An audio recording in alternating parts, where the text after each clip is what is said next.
నమస్తే, నేను శ్రావణి. ఎన్నికల ప్రచారానికి మరికొద్ది గంటలే మిగిలి ఉంది. మైకుల మోతలు అన్నీ కూడా మూగబోతున్నాయి. కొన్ని గంటల్లో జరగబోతున్న 2024 ఆంధ్రప్రదేశ్ ఎన్నికల సమరానికి సంబంధించి ఒకవైపు ఉత్కంఠ, మరోవైపు పార్టీలన్నీ కూడా పోలింగ్ ఏర్పాట్లు, అలాగే బూతుల దగ్గర తీసుకోవాల్సిన జాగ్రత్తలు, ఆ చర్యల్లో నిమగ్నమైపోతున్నాయి. అయితే చివరిగా కొన్ని గంటల ముందు వచ్చిన ఎలక్షన్ సర్వేస్ కొంత క్యూరియస్ని కలిగిస్తూ ఉన్నాయి. అందులో దాదాపు 3 దఫాలుగా ఇస్తున్న రేజ్ సర్వే సంస్థ ఒక సంచలన రిపోర్ట్ బయటికి రిలీజ్ చేయడం జరిగింది. ఇక్కడ నేను ఒకసారి చూపించే ప్రయత్నం చేద్దాం. 8వ తారీఖు 5వ నెల వరకు కూడా వీళ్ళ శాంపుల్ కలెక్షన్ తీసుకున్నారు. ఆంధ్రప్రదేశ్కి సంబంధించి ఓవరాల్గా 175 అసెంబ్లీ నియోజకవర్గాలు, 25 పార్లమెంట్లలో వాళ్ళు ఈ సర్వే సంస్థని చేయడం జరిగింది. సో ఇక్కడ చూడొచ్చు, పార్టీ సీట్స్ 123 నుంచి 128 highest seats, assembly seats YSRCP గెలుచుకోబోతుంది అని చెప్పి వాళ్ళు నిన్న ఇచ్చిన సర్వేలో ఇక్కడ ఓపెన్గా వాళ్ళ ఫిగర్ని చెప్పడం జరిగింది. కూటమి బీజేపీ, టీడీపీ, జనసేన ఈ 3 ప్రధాన పార్టీలు కూటమిగా వచ్చినప్పుడు కూడా 47 నుంచి 52 ఎమ్మెల్యే స్థానాలు గెలుచుకునే అవకాశం ఉంది అని కూడా వాళ్ళు చెప్పడం జరిగింది. ఇక్కడ ఒకసారి గ్రాఫ్ని మనం చూద్దాం. ముఖ్యమంత్రి జగన్మోహన్ రెడ్డి పనితీరుపై మీ అభిప్రాయం తెలపండి. వచ్చే ఎన్నికల్లో ముఖ్యమంత్రిగా ఎవరైతే బాగుంటుంది అని అనుకుంటున్నారు? ఈ 2 ప్రశ్నలు ప్రజలని, ఆంధ్రప్రదేశ్ ప్రజలని వివిధ నియోజకవర్గాల్లో వాళ్ళు వెళ్ళి శాంపుల్ కలెక్షన్ చేస్తూ ఉన్నప్పుడు అడిగిన ప్రశ్న. దానికి బాగుంది అని చెప్పి 55.10% మంది చెప్పడం జరిగింది. పర్వాలేదు అని చెప్పి 23.30% మంది చెప్పడం జరిగింది. బాగోలేదు అని మాత్రం 14.70% చెప్పడం జరిగింది. అసలు చెప్పలేము, ఇప్పటికిప్పుడు ముఖ్యమంత్రి జగన్మోహన్ రెడ్డి పనితీరు బాగుందా బాలేదా ఈ విషయంపై మాత్రం చెప్పలేము అని చెప్పి 4.90%. ఇక వచ్చే ఎన్నికల్లో సీఎం ఎవరైతే బాగుంటుంది అని అనుకున్నప్పుడు జగన్మోహన్ రెడ్డికి 61.20% ప్రజలు మళ్ళీ సీఎం జగనే అవ్వాలి, మళ్ళీ జగన్మోహన్ రెడ్డి ముఖ్యమంత్రి అయితే బాగుంటుంది అని చెప్పడం జరిగింది.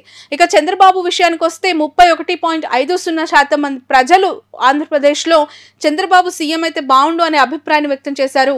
ఇతరులు అంటే చాలామంది ఇక ఏ పార్టీకి ఓటు వేయాలో తెలియక, ఏ పార్టీని నమ్మాలో తెలియక, లేదంటే ఇండిపెండెంట్గా సీఎం అభ్యర్థిని చూడాలి, చంద్రబాబా, పవన్ కళ్యాణ, లేదంటే బీజేపీ నుంచి పురంధేశ్వర్య, లేదంటే షర్మిలనా, జగన్మోహన్ రెడ్డి, ఇలా అన్ని క్వశ్చన్స్కి అతీతంగా ఇతరులను ఇందులో మెన్షన్ చేశారు కావచ్చు. 7.30%గా కూడా ఫిగర్ని ఇక్కడ ఇవ్వడం జరిగింది. ఇక ఓట్ షేర్ ఇండివిజువల్ పార్టీస్కి సంబంధించి ఓవరాల్గా ఆంధ్రప్రదేశ్ రాష్ట్రంలో ఇప్పటికిప్పుడు ఎన్నికలు జరిగితే వైఎస్ఆర్సీపీ 49.8% ఓట్లని నమోదు చేసుకునే అవకాశం ఉంది. రాష్ట్ర వ్యాప్తంగా 49.8% ఓట్లు వచ్చే అవకాశం ఉంది అని చెప్పి ఈ రేస్ సర్వే సంస్థ చెప్తుంది. టీడీపీ, జనసేన, బీజేపీ కూటమికి 45.3% మాత్రం ఓట్ షేర్ నమోదయ్యే అవకాశం ఉందని చెప్తున్నారు. అదర్స్లో 2.0% ఇచ్చారు. Can't say voting on bad wagen effect అని చెప్పి ఇప్పటికిప్పుడు చెప్పలేము అనే వాళ్ళు 2.9%గా ఉన్నట్లు చెప్తున్నారు. ఇక్కడ చూడొచ్చు, వైఎస్ఆర్సీపీకి కూటమికి మధ్యలో దాదాపు 3.5% మాత్రమే డిఫరెన్స్ ఇచ్చారు ఈ రేజ్ సర్వే సంస్థలు. ఒక ఫిగర్ ఇవ్వాలి అంటే కనుక 49 నుంచి 4% మాత్రమే డిఫరెన్స్ ఉంది అని చెప్తున్నారు. Vote share as on 8th మే వరకు చూస్తే పూర్తిగా వైఎస్ఆర్సీపీకి 49% వాళ్ళు ఇక్కడ ఇవ్వడం జరిగింది. ఆంధ్రప్రదేశ్లో సగానికి సగం మంది, ఒక 1% అటు ఇటుగా వైసీపీని మళ్ళీ అధికారంలోకి తీసుకురావడానికి ఇష్టంగా ఉన్నట్లు చూపిస్తున్నారు. టీడీపీ, జనసేన కూటమికి 45.30% ప్రజలు ఎన్నుకోవడానికి అవకాశం ఉందని చెప్తూ ఉన్నారు. సో ఇక్కడ 4% డిఫరెన్స్ అనేది మనకు కనిపిస్తోంది. 2% అదర్స్లో ఉన్నారు. ఇప్పటికిప్పుడు చెప్పలేము అనేవాళ్ళు 2.90%లో ఉన్నారు. ఇక పార్లమెంట్ వైజ్గా సీట్ షేర్ ఒకసారి మనం చూడొచ్చు. శ్రీకాకుళంలో 7 నియోజకవర్గాల్లో వైసీపీ 5 గెలుస్తుందని చెప్తూ ఉన్నారు. విజయనగరంలో 7 సీట్లకు 6 YCP, TDP, Janasena, BJP alliance 1 అని చెప్తూ ఉన్నారు. విశాఖపట్నంలో 7 అసెంబ్లీ నియోజకవర్గాలకు గాను 4 వైసీపీ, 3 కూటమికి ఇస్తూ ఉన్నారు. అనకాపల్లి వెరీ ఇంట్రెస్టింగ్ ఇక్కడ మనకు కనిపిస్తోంది. వెరీ టఫ్ ఫైట్ ఉంది అలయన్స్కి. అలాగే అక్కడున్న టీడీపీ, జనసేన, కమ్మ, కాపు, అలాగే రాజులు, ఇవన్నీ వెలమ సామాజిక వర్గం కూడా ఉంది. చాలా మెజారిటీ ఆఫ్ ద సామాజిక వర్గాలు అక్కడ ఇన్ఫ్లుయెన్స్ చేస్తూ ఉంటాయి. చాలా డామినేటింగ్ ఎంపీ కాన్స్టిట్యున్సీ అని కూడా మనం చెప్తూ ఉంటాం. అలాంటి చోట 3 వైసీపీకి ఇచ్చారు, కూటమికి 4 ఇచ్చారు. అరకులో వైసీపీకి 7, టీడీపీ కూటమికి 0 ఇచ్చారు. అంటే అరకు పార్లమెంట్లో ఏడుకు 7 గంపగుత్తగా వైఎస్ఆర్సీపీ క్లీన్ స్వీప్ చేయబోతూ ఉన్నట్లుగా కూడా రేజ్ సర్వే సంస్థ చెప్తుంది. కాకినాడలో వైసీపీకి 3 ఇస్తే కూటమికి 4 ఇచ్చారు. అమలాపురంలో వైసీపీకి 3 ఇస్తే కూటమికి 4. రాజమండ్రిలో కూడా 7కు గాను 6 వైసీపీకి ఇచ్చారు, 1 మాత్రమే కూటమికి ఇచ్చారు. రాజమండ్రి కూడా వైసీపీ క్లీన్ స్వీప్ చేసే దిశగా కూడా ఉందని చెప్పి రేజ్ చెప్తోంది. నర్సాపురం విషయానికి వస్తే 4 వైసీపీకి ఇచ్చారు, 3 కూటమికి ఇచ్చారు. ఏలూరు విషయానికి వస్తే 7కు 7 ఏలూరు పార్లమెంట్లో వైసీపీ క్లీన్ స్వీప్ చేయబోతుంది అని కూడా చెప్తున్నారు. మచిలీపట్నంలో 5 వైసీపీకి ఇస్తే 2 కూటమికి ఇచ్చారు. విజయవాడలో 6 వైసీపీకి ఇస్తే 1 కూటమికి ఇచ్చారు. గుంటూరులో 3 వైసీపీకి ఇస్తే 4 మాత్రం కూటమికి. అలాగే నర్సరావుపేట 4 వైసీపీకి 3 కూటమికి. బాపట్లలో 4 వైసీపీకి 3 కూటమికి. ఒంగోలు 7కు 7 వైఎస్ఆర్సీపీ క్లీన్ స్వీప్ చేయబోతున్నట్లుగా రేజ్ సర్వే సంస్థ చెప్తుంది. ఒంగోలు మనందరికీ తెలుసు, అక్కడ బాలినేని నియోజకవర్గం, అది బాలినేని శ్రీనివాస్ రెడ్డి, ఇప్పుడు చెవిరెడ్డి భాస్కర్ రెడ్డి అక్కడ బరిలోకి దిగారు. ఇక నెల్లూరు విషయానికి వద్దాం. 7 సీట్లకు గాను 5 వైసీపీ గెలుస్తుంది అంటున్నారు రేజ్, అలాగే 2 కూటమికి ఇస్తూ ఉన్నారు. తిరుపతిలో 6 వైసీపీ గెలిస్తే 1 కూటమి గెలుస్తుందని చెప్తూ ఉన్నారు. ఇక చిత్తూరు 6 వైసీపీ గెలిస్తే 1 కూటమి అంటున్నారు. రాజంపేటలో 7కు 7 సీట్లు పూర్తిగా క్లీన్ స్వీప్ చేసే అవకాశం ఉంది వైఎస్ఆర్సీపీ. ఇంకా 1 సీటు కూడా రాజంపేట పార్లమెంటు సెగ్మెంట్లో టీడీపీ జనసేన కూటమికి ఛాన్స్ లేదని చెప్పి రేజ్ సర్వే సంస్థ చెప్తుంది. ఇక కడప విషయానికి వద్దాం. కడపలో రేజ్ సర్వే సంస్థ 6 వైసీపీకి ఇచ్చింది, 1 మాత్రం టీడీపీకి ఇచ్చింది. అసలు కడప అంటే వైఎస్ఆర్సీపీ అంటే కడప జగన్మోహన్ రెడ్డికి ఒక బలమైన నియోజకవర్గం కడప పార్లమెంట్. అలాంటి పార్లమెంట్లో 1 నియోజకవర్గం కూటమికి వస్తుంది అనేది చాలా ఇంట్రెస్టింగ్గా కనిపిస్తోంది.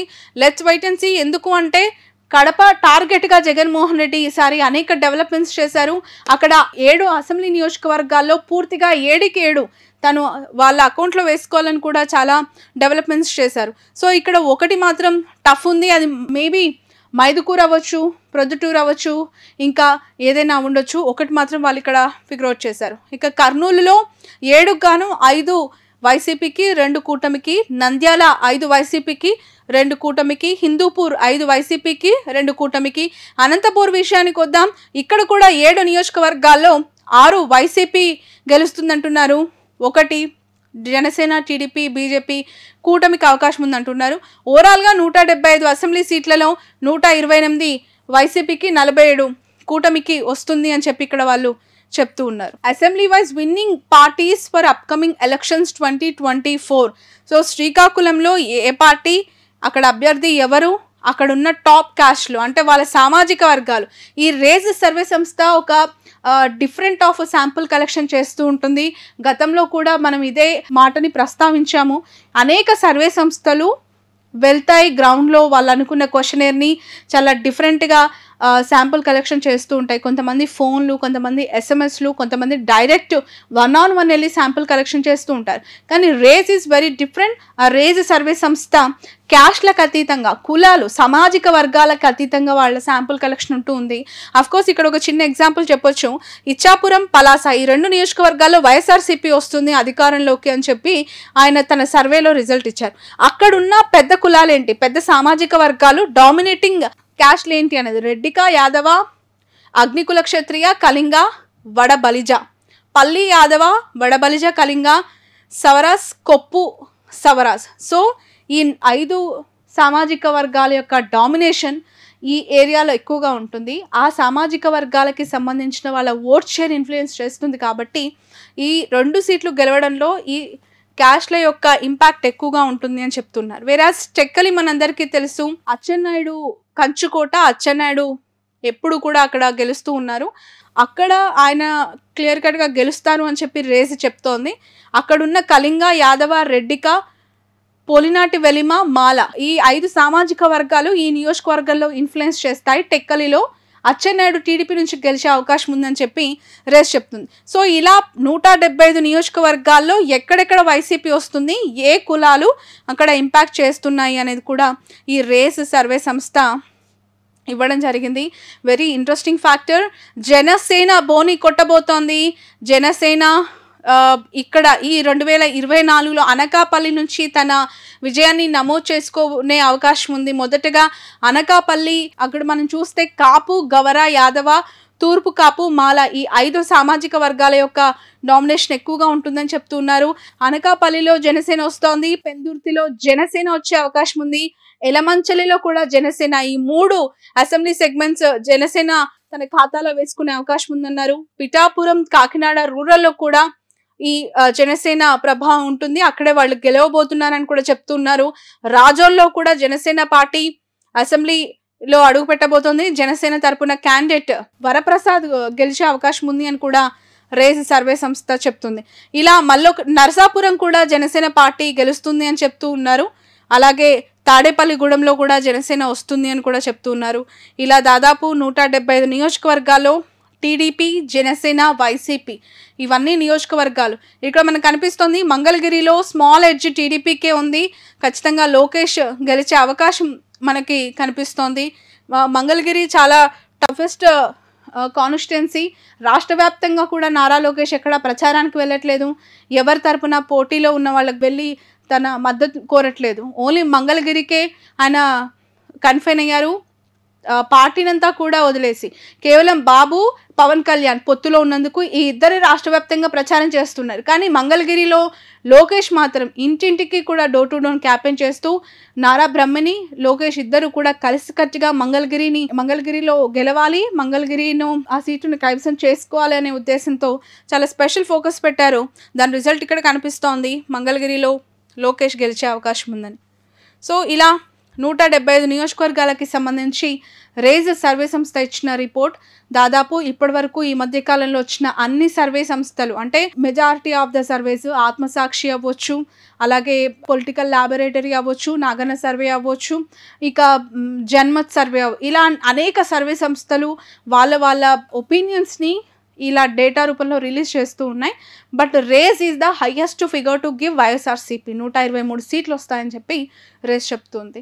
చూద్దాం, మరికొన్ని గంటల్లో పోలింగ్ జరగబోతోంది, మరికొన్ని రోజుల్లో రిజల్ట్ రాబోతోంది. ఎవరు ఏ పార్టీకి ఓటు వేయబోతూ ఉన్నారు, ఏ నాయకుడిని సీఎంగా చూడబోతున్నారు.